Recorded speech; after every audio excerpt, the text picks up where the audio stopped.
Dire team ban.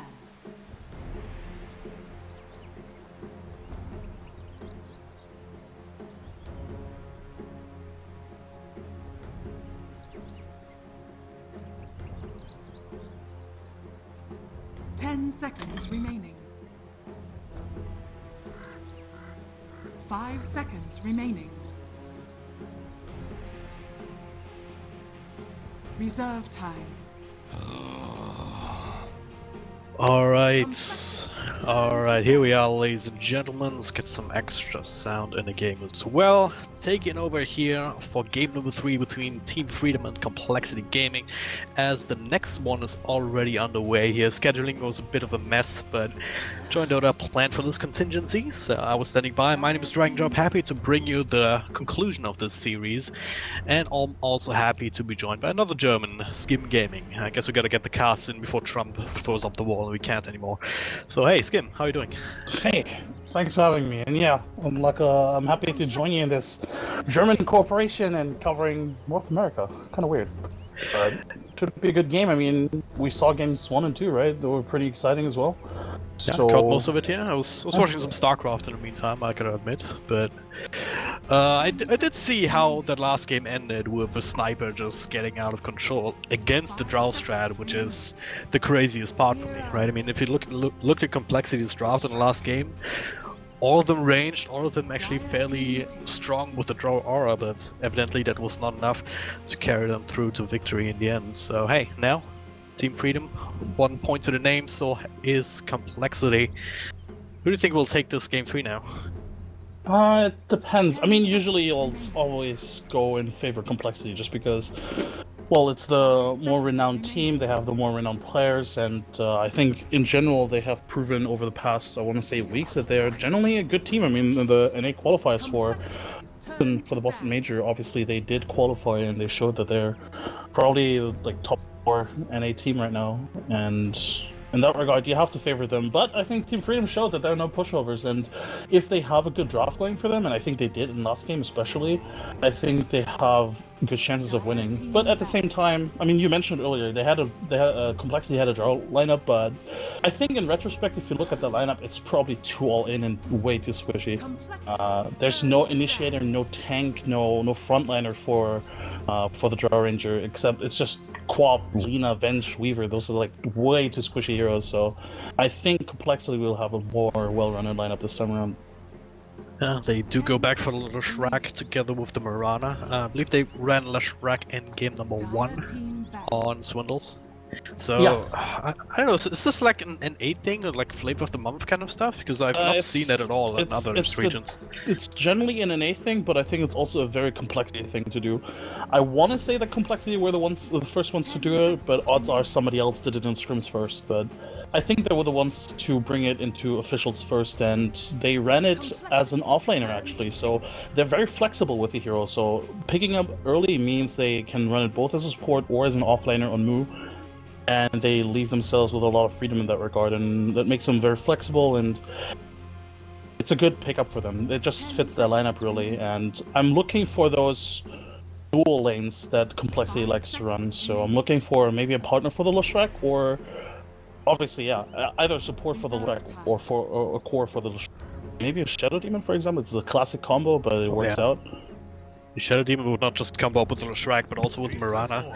Bane would also come to mind, a little bit less popular these days, and probably not the best if you're thinking about the Undying Sanking, we're kind of all up in your face, that the Bane doesn't really like to deal with. But for now, Complexity gonna go for the Faceless Void, and just also like in game number 1, and that's as good of a setup for as anything, right? If you land a Chrono, you have that easy follow-up from either the Arrow or the Split Earth to add the extra damage from the outside, and also maintain the stun control after the Chronosphere has ended. For sure, and I think it's a good hero for them to pick up, because once again it provides them with a lot of flexibility in the laning stage. They can choose to run it as a core carry like they did in game 1, as you said, or they could still go back for the offlane Void. they don't really like to reveal their cards. I think this is something that Swindles in general likes to do. He likes to play mind games during the draft. Sometimes he'll pick something really weird at the 4th pick, and then he'll wait a lot of time until he picks that last hero. So this is something that you have to look out for. But at the same time, it could also be very. I think it would make the most sense to just run it as a normal carry Void in this scenario and play it like they did in Game 1. I think it worked out perfectly for them. With the Lich pickup now, though, I mean, Faces Void at the end of the day is still a melee hero up against the lane with a Sanking in it, more than likely. And with the Undying Lich, do you see some sort of aggro, duo, or tri-lane coming out? See, that's the thing. If it hadn't been for the Lich, I'd definitely say, yeah, Sanking Undying, that's a nasty lane. I'm not sure if you if you really want to commit to a tri-lane against the Void. Because now, obviously, you do see that it has to be a Void safe lane, right? So, I'm not sure if you really want to commit to something like that, just because, well, Void does fairly well against pro lanes. I mean, Void has been played as an offlaner for most of the year now, so he's one of those heroes that can deal with those tri lanes, and he doesn't necessarily need a lot of farm, so I'm not sure if you want to commit to that. It'd probably still be just a dual lane with a Sanking Undying, and maybe the Lich keeping the safe laner in check, or the mid lane. But I definitely think they're gonna go for like an aggressive dual lane. I think it would be a shame if they didn't. Yeah, it's kind of one of the main reasons that you want to pick up Undying, just for the laning presence. Sometimes you see them go for the 2 decay, 2 in the soul rep, forgoing the tombstone altogether, just because it's so good early on to just take the strength away, add the extra nuke on the soul rep, just keeping people at the edge of life without even realizing it at times, because you really have to keep an eye on these decay stacks. Because just the length of your health bar is just being changed by taking the strength away. And another reason why you never wouldn't want to tri-lane this, I think, is because it just takes away too much XP. Sure, you have the Lich, and you get a lot of XP back with the sacrifice, but in general, unless you are actively pulling and even killing, I don't think it is worth it at all, because you definitely want those want XP on both Undying and Sanking. So it's definitely, in my head, it's definitely a dual lane, but we'll see. And yeah, with the Sniper, I think it's definitely a dual lane with the Lich, and with the Undying Sanking, and then the Lich is going to make sure that the Sniper has a good time. Yep, just keep the lane back in mid. Make sure it doesn't have to expose himself early against probably the Mirana here. Probably the mid lane, or probably. I will say, yet again, Complexity is an incredibly flexible lineup in that regard, where Z-Freak has played Mirana a lot of times. Before she got popular in the mid lane, Z-Freak was a really good for Mirana, and there's even that highlight clip where he like hits an arrow on AUI through a creep wave or something. So this is something that they have to look out for, but I think Mirana mid makes the most sense for now. I believe Cancel is in the States as now as well, so they're all in the team house, so shouldn't run into any like ping issues. Otherwise, you definitely consider, alright, if Cancel was in Europe, you definitely consider, do we pick him something that, despite the ping disadvantage, he can still win the lane, you know? OD, for example, is still in the pool. Which is crazy. OD hasn't been touched yet. Well, might still be touched yet here, but I don't know. Right now it feels a little bit wonky to fit that into the lineup here, same for like the Terrorblade that we've seen both these teams run in their last matchup against each other. But yeah, we're still looking for a safe laner for Team Freedom. As well as, yeah, we don't really know for Complexity, right? As I said, so flexible with pretty much all of their heroes right now. And there's COD ban, alright. It makes sense, you don't really want to risk it. It's unlikely that they won't run the Sniper mid, but you don't want to risk it because maybe they could run Sniper and OD as a dual core and then have one mid and one safe lane that's totally doable. And that's just way too annoying to deal with, so... 5 seconds remaining. What do you really pick here as a safe laner for Freedom? I suppose they could use something that is more active than the Sniper. Sniper usually likes to fall back and becomes the first one position carry. Maybe like Slark. I think Slark would work here. Yeah, it could. It's not great against the Void. It's awful. Yeah, it's very susceptible to pretty much everything in Complexity. Yeah, if you catch him out once and he's just going to die. Kind of nice against Slark. Obviously, there's a lot of like AoE damage that Slark can deal out, but. I'd rather see maybe something like an axe, just something to be in the front lines, just to force Complexity to fight into you on top of the tombstone, on top of the Sanking threat, and the ice arm and whatnot.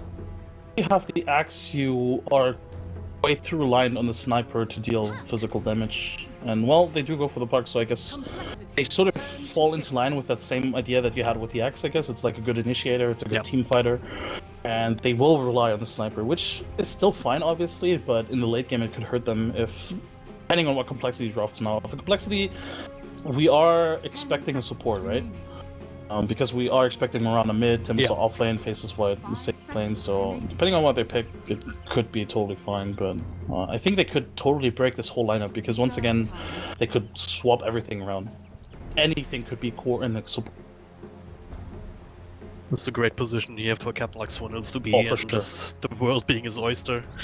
And just for all we know, Swindles made his decision like 2 minutes ago already, but he's just waiting and just make sure that Team Freedom has as little time as possible to respond to it in terms of how they want to lane it.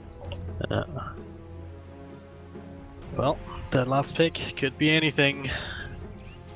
Just waiting for the countdown. Essentially here, back us for the game to start. Alright, apparently Cancel is not in at Team House yet. Okay. So that could definitely come into play when you decide how you want to lane up mid. I don't think it has been that big of an issue so far. I've definitely seen them pick an Invoker at 4 AM Europe time, so I don't think they care too much about it. But it is always at the back of your head. I mean, if you're accustomed to it, then you can play it still very well, right? It's not like it's unplayable on like 150 ping or whatever it is. Alright, this ET pick is insanely good. Well, not insanely good because there's a Lich, but if there hadn't been a Lich, Sniper is pepper for the Void because of the aura. Because the way it works, obviously it removes base armor, but Lich armor or the Frost armor is not considered base armor, so it's not as good as it could have been, but it's still pretty nice, because if you look at Team Freedom, technically they're somewhat squishy. Yeah, for sure. I mean, Undying, sure, you can stack up quite a bit of strength. Pug's very slippery, but not exactly tanky. So, yeah, it can kind of tie this whole thing together. Like one single storm is even just the follow-up with the faces with Chronosphere, right? Yeah. It's kind of as classic as it gets. The wombo combo potential is there. At the same time, it's not like you rely on it too much.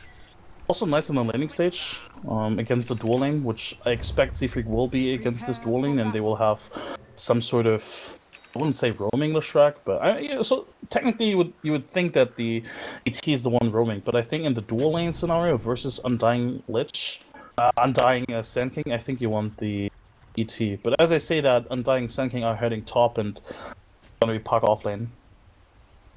And with that, let's take a quick look at a complete lineups here. We've got Eagle on that Undying, IX Mike playing the Sand King, as I said, making their way up top for the time being. We've got the Sniper, once again played by Banana Slam Jammer, taking up the mid role. We've got Jubei on the Lich. And last but not least, Timado on the Puck. And on complexity side, we have Swindles, as you mentioned earlier, on the Leshrac. Justin will play the Void, and it looks like he's heading to the off lane. Cancel playing the mid Marana, Freak on the ET, and Moo as the safe lane Timbersaw. Yeah. Definitely not the most standard lanes here, but by the looks of it now, unless you switch it up, it's going to be the Faces Void versus Sand King matchup that Team Freedom are probably looking for. I wonder if this is how Complexity really want it, because to me this is how Freedom wants it, but I don't think this is how Complexity wants it. Yeah. I don't think you want to lane the Void versus SK and Undying, so I think Freedom outlaned them here so far, and it might force some early rotations because, well, actually he has 8 tangos. I'm not sure. Maybe they are expecting this. Personally, I wouldn't want to choose this dual lane versus Undying SK. SK is incredibly annoying to deal with by himself already, and then if you have an Undying as well. At the same time, Timbersaw would be in the same position, right? If you put him up there. True. Comes to supports, I mean, Ella Titan, yeah, he can be good, but it's also not the one that you're looking for to just kind of turn this lane around. Neither is the Leshrac, really. Swindles is out of position even just slightly, then he might not get back out again. Gets just stunned up, slowed down by the cost of Canale and all of that jazz, but we'll see how it works out. There's a little bit of a tussle over the top rune spot. Justin will be able to snag that away. Marana at the same time for cancel here. Uncontested bottom runes, so statistically they've already won. Actually, is that statistic true even after they nerfed the bounty rune? I don't know, but I think it still holds true. Yeah, probably. They have a higher Probably. win rate. Probably. Not 100% win rate, of course, by any means, but it's kind of nice to have. Just to have, especially in an offlane void in a lane like this, with every bit of advantage that you can get. So, I believe Lich has already eaten 2... No. Has he? He must have just... Oh, mid. Cancel. Oh, cancel. He hasn't skilled anything yet. He could... Like life on the edge there, but yeah, now we can still... Yeah, it's gonna hit level 2 in a second, so we can have arrow and leap or whatnot. But yeah, this middle lane definitely... Gotta be a bit careful about what's happening there, especially when the rotations start coming through. The Elder Titan still hasn't skilled anything yet. Ideally you want to have level 2, so you have the Stomp as well as the Spirit to set it up. Make it hard to dodge for the Sniper. So as the laning stage goes right now, I think it's fairly okay for complexity. I mean, if you look at top, surely the Void has been harassed quite a bit, but they're harassing back a lot, and they're farming quite nicely. Obviously, the SK is definitely farming here. Especially with the extra levels coming through. I mean, we saw complexity try to zone him out here with some aggressive movement early, but now with the stun as well as God's finale, that's not ideal already. Quick neutral knife from dying, so he'll be right back with more mana.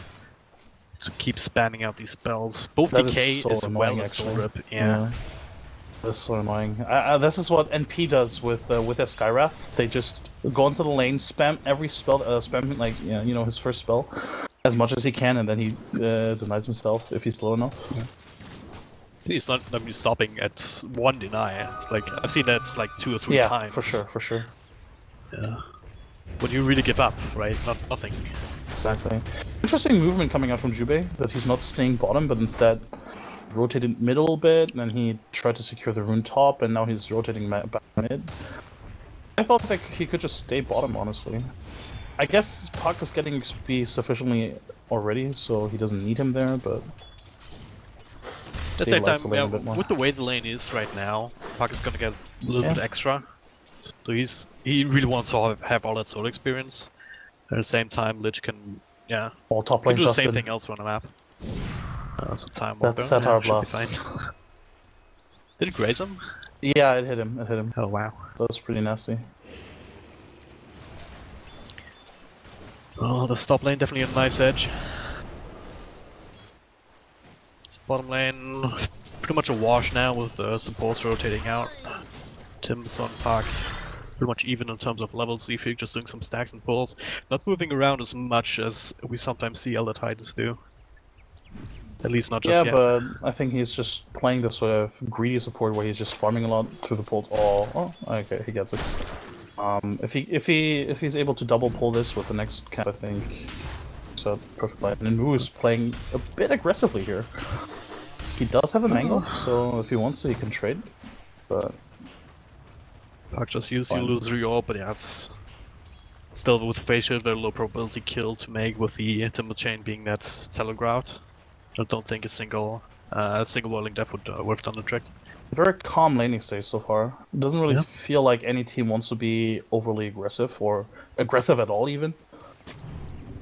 Yeah, definitely. This is an elimination series, I believe. So this game is all that stands between moving forward and not. Sure. Freedom is doing a good job here at stacking the camps in the jungle, and Swindles, he was caught out by the ward. They do see him. He's dead. It's gonna be the first blood right here. Stun comes out, nicely done, but Eagle is the one who's going to take it. BSJ just left with the assist. It was a bit interesting movement from Swindles here. I'm not sure it was really warranted. They didn't have a lot of vision there. I mean, well, they didn't have a lot of vision uphill, obviously. They didn't see any of the 2 supports, because they were just stacking, and they wanted to go for a kill on a sniper without a smoke. If it works out, it's nice, but I think it was a bit risky here. Cancel rotates bottom, maybe Fence Puck. Did just use the orb, so... The prime opportunity just leaps in for Starstorm. One right click, all the Spirit will do the trick, so... Cancel with a snipe here on the side. And with that, a lot of creeps here. Easy to farm, and maybe easy to still use that momentum to take a little bit of health points off this tower. Yeah, unfortunately, they didn't have a card. Bottom tower If they had a card, they maybe get a decent amount of damage on the tower, but this is just free XP for the puck right now. Yep. At the same time, though, interesting that they give up this mid lane so early. I mean, sure, they're farming this stack quite nicely with the tombstone and with the sniper, obviously, but I feel like they could have done this later. It's just free XP on the mid lane that somebody else could have used. I don't know, maybe they're worried that a rotation Somebody comes takes the through, they stack can maybe, stick yeah. it, yeah. I mean, the tip is all like, if he wants to start moving around, not likely here, considering that he's generally a very passive hero out of the safe lane, just wants to pop up his button. He wants to go for the solo kill. It should be the Sand King might save him. Just taking over some of these edicts of procs, but not enough, so he does get the solo kill. Likes Mike Cannon actually take the arrow flies through, actually right on the money here, and then cancel. Not enough mana for Leap and Starfall, so just has to walk in, but there's plenty of time with Swindle's coming back for the follow-up stun. Very well played. So ping not an issue for cancel, no matter where he is. Definitely not, and honestly, even Swindles almost could have killed like IX Mike by himself. It's actually interesting how much damage this thing was. Just level 3 Leshrac at the time actually does in the early game. Just now putting the second point on Splitter, but yeah, Edict. If you manage to isolate a target, especially one that's still rather squishy. Yeah. I mean, not the worst spell in the game, but now, bit of a smoke up here on the other side of the map, Jubei. Together with the Sand Kings, IX Mike. Oh, Sniper's rotating as well. Here, you don't expect this. You don't expect this. There's a lot of pressure here on so he'll figure that out now. The miss stun here. Now the turnaround perhaps from Z-Freak gets the stun off. The sleep off, and a lot of AoE done from Moo. Gives himself a double kill instead, and this is not how you want your rotations to work out. This is why this guy plays second in TI. He just dodged that stun. I think it was also a bit too over. Top lane Chronosphere at the same time, yeah. Chronosphere had to follow up. Nothing crazy. I think the stun was a bit overzealous from IX Mike. I think if he didn't need to hesitate. He didn't need to hurry that much. Oh, Timato. Ooh, coil. And Timber Chain, not enough. 5 health points. Literally 5 health points here. Dodges a stun, but he should still be down. Maybe not, still alive, but now finally. Moo brings it down. Will he pay for it though? It's only Jubei making the first TP. And the Frost Blast, and not enough.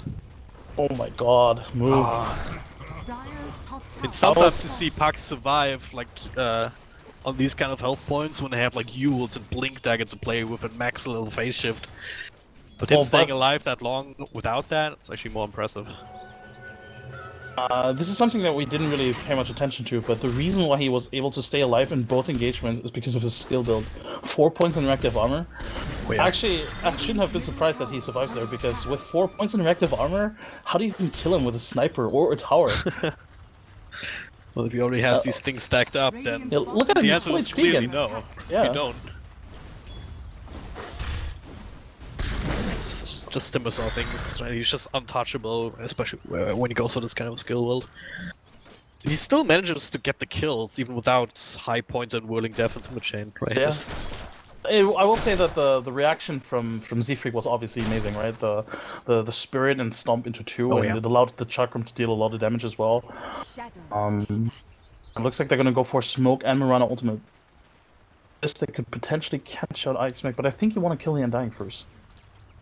Well, looks like that's going to be what they want to do, but Eagle just a little bit too far behind, so just take the freebie on the Sand King. Unfortunate for our complexity that their only push is really the Leshrac, otherwise a kill like this would normally allow them to push into a tower, or at least chip a bit of damage, but they actually get the stomp on one. Timato dodges that.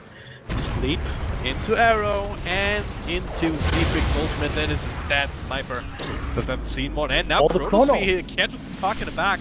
2 heroes on the outside, follow up stump for the extra damage. He dodges that one too. Timato now with a coil, but still gets punched down. Follow is there from IX Mike. He decides to drop the epicenter. Moving into Swindles to the back, but he's still gets the stun up, plus the edict still taken through at the end. Justin, he wants to finish up this nasty little bug, but now runs right into Undying, who's dropping a tombstone here. 3 points, but still right click away, but 3 heroes. The bash comes through, and as well as the solar, not gonna be enough to keep him safe though.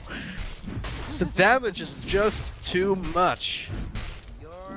And in the meantime, Wu 4-for-1 takes the tier trade 1 in the bottom. end. Oh man. That was very well executed from Complexity. Like every spell was perfectly lined up almost. Yeah. Just the puck. The storm was a bit late, so they missed the puck, but otherwise it was perfectly executed. Timato, he dodged 2 storms. The first one he caught the sniper, and then the second one as well. But Oh, now, right, yeah. Oh, the bash again! Directs the right click, stick charge, the arrow. miss, but the last one from cancel is enough to secure. Oh no surprise! They're really going for this? And he's still looking for Eagle. They're going in deep, but can I actually catch him? Doesn't look like it. Oh, Maybe Mu can though, comes in with a chakram, needs another temper chain though on a good angle, and Eagle, well, he realizes that there's no way for him to walk out. Eagle actually kind of played nicely. He wanted to lure both of them in for a double decay, but I mean, Justin with those stunts, praying every night to his RNGs of choice. But actually more than one. Well, it depends. Depends which religion you subscribe to. Dire or Radiant. I guess there's like 2 different gods. I guess. Maybe each team has its own RNG god as well. Yeah. Who knows? Well, again, impressive performance. It feels like they very well know how far they can extend, and it feels like Freedom doesn't really know how to respond properly. And I think at this point they should just stop responding and instead just try and avoid a fight like this until they have maybe like the Blink Dagger on SK, for example, which he's pretty close to. But as I say that, Mu picks up a hood, upgraded hood. Like, how do you even kill the Timbersaw right now? It's very difficult to do so. Very, very difficult. You can. You just have to try and avoid him. He gets some farm on the sniper. Gets some extra farm on the Sankey here. Ice might almost add his Blink Dagger, so that might catch Complexity off guard if you manage to find a good team fight on the back of that. Maybe you can buy yourself some more time, but this is not the way to do it here. BSJ set up on thanks to Moonlight Shadow. Now the ultimate comes through. He will not be snapped back actually. A little bit too late there from Z-Freak. Oh, the Chakram finishes him off. Z-Freak might be in trouble here, but Swindle's on the outside here. Throwing down some spells, now silenced up and falls. That edict damage spread out across a couple of heroes, not actually going to bring anybody down, so... Well, still in favor of Freedom, I guess, even though BSJ ends up dying and Mu gets himself that extra bounty. Look at Mu just hitting that tombstone and full well knowing that everybody is still there, but you know, oh, top lane, the puck, bashed up. God. I think that was a bash as well, the last one. Yeah. I think he expended Chrono for this. He did. He did. Alright. That is very unfortunate, but the puck did pick up the Veil of Discord just before that, so he didn't lose a lot of gold.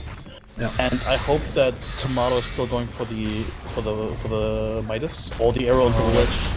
Happy center at the bottom though. Nice little try for turnaround, but Blue is still pretty damn tanky. 20 stacks plus the hood. Not quite dead just yet. Eats his way through the trees here to clear way for the timber chain. This timber saw so they can kill him, and they threw the kitchen sink at him, and evidently that was not quite enough. Epicenter and 2 Lich ultimate bounces, and it still wasn't enough. And the assassinate. Yeah, exactly. It's stun on the puck here, and Swindle's going for the solo kills again, but well, at the very least he gets an ultimate here from the puck. And a tombstone, which is frankly is Eagle's ultimate as well at this point with 4 points. Swindles did drop an aggressive ward, so his adventure wasn't entirely useless. He did drop a very deep ward as well, which I very much like.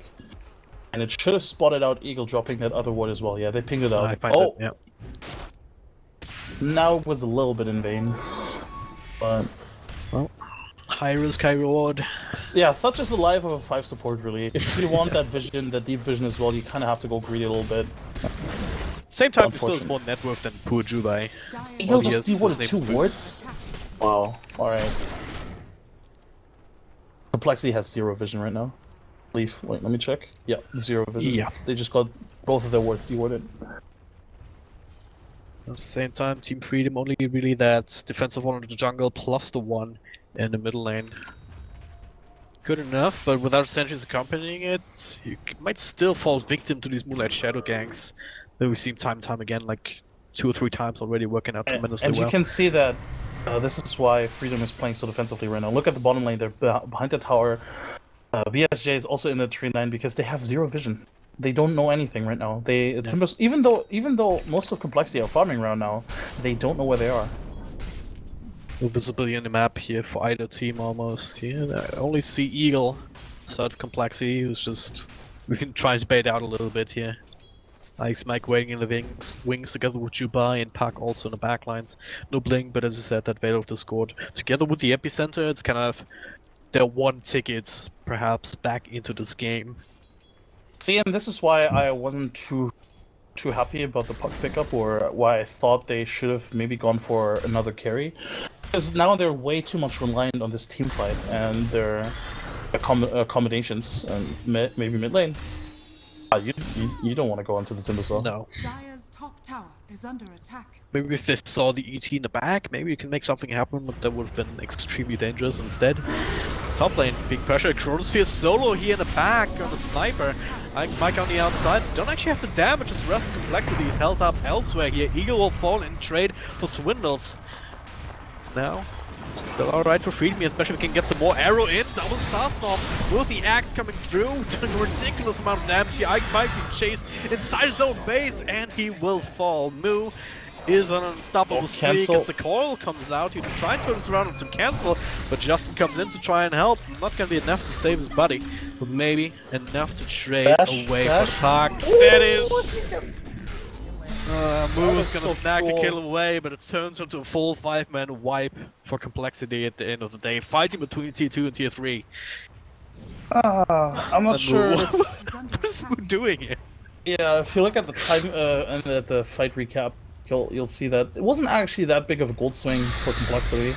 Obviously, the tower will fall here, so the gold swing will grow a little bit bigger, but overall, it wasn't too bad from Freedom, actually. The Chrono was completely useless, and I think if Puck had been in a better position, they maybe would have been able to fight better, because he was just in the back line with his ultimate ready still, while his team was completely chased in their own base, so I don't know if Puck was maybe there, maybe they turned it around with a coil on 3-man or something, I don't know. But very unfortunate. All this battle could last forever. Moo versus back to Regent's Tower. Okay, Ike's Mike actually caught us back here. Takes a little bit of damage. Tombstone in the middle of everything here. No big ultimates available though from Complexity, and Zefric actually gets sniped out. In the back, the Tombstone will fall. Moo is still very much in the middle of this, together with the badges of Justin. They finish off the park. 1-for-1 trade so far, but Moo's not done yet. Has no shotgun throw out, but how far do you want to dive here? It's a good question. And maybe too far already here. Maybe too far already. He's kind of being left alone by the rest of his team, so still gets the Timber Chain out. No mana for his teammates. Then again, he has a Bloodstone with 18 charges and a pipe. He's sitting at 54 region right now, outside of base. Well, nice epicenter though here. It's gonna be Leshrek maybe falling. There it is. Extra nuke from Jubai, but Freedom, they can't seem to find clean kills. They always trade something away, and yeah, Moo, the master trader here, and another nuke should do the trick here. Maybe not. Silenced up, a little bit of extra help from the Eagle, but now gets some help. Cancel comes in, and the good angle for the Timber Chain will finish off the Undying. Not exactly true to his name. And now Timado, he's the Chronosphere. Moo just strolls on the chakra, waiting merrily on the outside. Godlike spree for this Timbersaw now. Yeah, just taking Tier 4 towers, don't care. Alright. Okay. Oh, this might be too deep. This is too deep. This has to be punished. Tombstone goes down, Justin gets the leap out, but Moo's still very much in there. Still have to eat the damage that they need. The Earth Splitter comes through, doing a ridiculous amount of damage here, but not so much for that Lich ult. Justin still alive, another run, doesn't get it. Finally, he falls in the middle of everything. Such a raid boss, and meanwhile Swindle's just digging down the tower. I don't even know what to say to this anymore. They cannot touch him. They have nothing left. These zombies actually kept him alive. Yeah. Because every zombie obviously just attacks him once and triggers the reactive armor. It just look at his regen. 54.5 gets the Timber Chain out. Swindles, well, he will fall. Doesn't enjoy that same kind of protection, but wow. The issue Mu has really is his considerably low mana region, and I say low even though it's 27. But well, again, a bit overzealous maybe from complexity, but honestly, I think if you're this far ahead, you kind of can afford to do this. Yeah. And they did force out 2 buybacks, obviously. Yeah, Who one bought on back, Puck, actually? one Yeah. on Undying. So at least a sniper hasn't had to, which is crucial here. I mean, but still, look at the net worth distribution. Almost 12k on Mu, 10k still on Cancel. He's not even that far behind. Neither is the Faceless Void. So the 3 cores, pretty much all of them are an item ahead of the highest farm on the side of Freedom, which is BSJ. And a sniper with Phase Boots and Dragonlance, considering what he's up against, it's not going to be nearly enough. So outside of the big epicenter plays, on top of the Puck Veil, don't really see them winning easy team fights here unless Complexity just wants to dive the fountain proper. And again, this comes back to, I don't want to criticize them too much for the off because I think the Puck definitely provided them with a lot, especially in the lane stage. It was, well, I guess, yeah, the Puck sort of did well in the lane stage, and I'm not sure if any other hero could have done that, but I still feel another carry would have been better for them. An active carry, obviously, somebody that doesn't need to fall back and farm the entire time, but somebody that just does something on the map, because, like you pointed out, they are very much reliant on those teamfight combinations, and even for those teamfight combinations, they don't have a lot of items for that. As you pointed out, the Blink, the Veil, that's just pretty much it. They don't even have a mech just yet. No mech, all they have is the Urn of Shadows from the Undying. Obviously, it's not going to help you too much in teamfights anymore. But I guess Solar Blame up to level 4 at the very least, so you can spam that out on a 6-second cooldown to try and help out a little bit, but yeah, it's very little considering what complexity you have, was just a rampaging Timbersaw first and foremost, and then the Mirana in the backlines who can just do whatever she wants. I think if you're Freedom, you probably go for smoking now. I don't think it's necessarily the best decision, but I think I could see them doing it because they just forced out the buybacks. They just killed the other heroes, and they don't want to give them any more time to sort of settle in. So I wouldn't be surprised if they went for smoking as soon as the Puck is back up and try and maybe kill the Mirana. The Void is a difficult kill because he has the Lincolns, but I think Mirana, if you stun her out, you can easily burst it down, honestly. Yeah. Even the Void, if you can get the Puck silence on top of him, maybe you can burst him down. But he doesn't have a blink, so getting there is the more important part. Obviously, Burst Strike does get blocked by the Lincolns for some reason.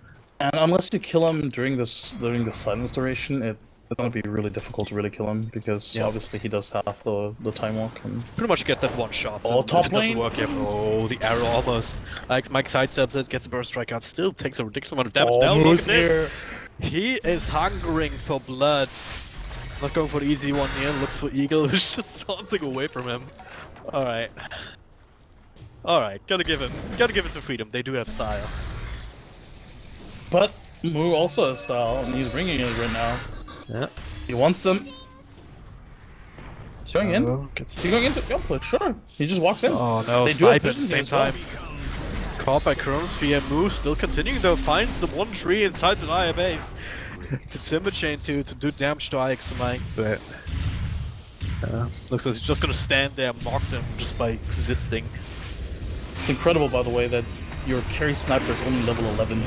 Yeah, just could pick up again the back of Chronosphere. Nice nuke damage here, bring down Lushrak, and now the bashes are real. At the very least, it keeps the Void away, but now IX Mike, he's got in the middle of everything, already used all of his spells. It was not enough to secure any more kills. Eagle will next one forward, another bash, of course, why the hell not? Double kill for Mu as he steals all of those away. Another bash into Jufei. And this is going from bad to worse once again. No more buybacks available. Sniper's back up. No, not sure how much that'll do here. It's just all he can really do is just play with Timbersaw and just make him dance a little bit. No, he's trying, right? He's throwing off the shrapnels. He's definitely trying, for sure, but he's just not doing anything. Cancel comes in and says, "Alright, kids." Oh, the arrow actually. As well. Oh god, everything just on the mark there for complexity. course, it's rather easy if you have a Timber Saw, just saying, hey guys, look at me, try and fight me. Is under attack. But also throw a headset at all of your Once again, the monitors. good thing for the dire side is that Radiant's or Complexity's push is sort of weak and non-existent without the Shrek. So Well, no he's done it tier 3s right have now, been taken tier yet. 3. They'll change that right now, but yeah, it doesn't matter what your All the push back? is. If you're killing them almost inside the fountain. JK, yeah, alright, there it he's is. going into the Of fountain. course. Of course. Moo, well, Alright. yeah, I have no more comments on this. This I'm is just going to keep the camera here, because nothing else will happen. Oh my especially with god, the GG BS call. from Moo! Oh my god! Star has fallen. Alright. Alright. I mean, he has a point. Sort of. You know, this is every pro player thinks at that point, but actually spelling it out. Oh my god. Oh my god. Alright. NA Dota, guys.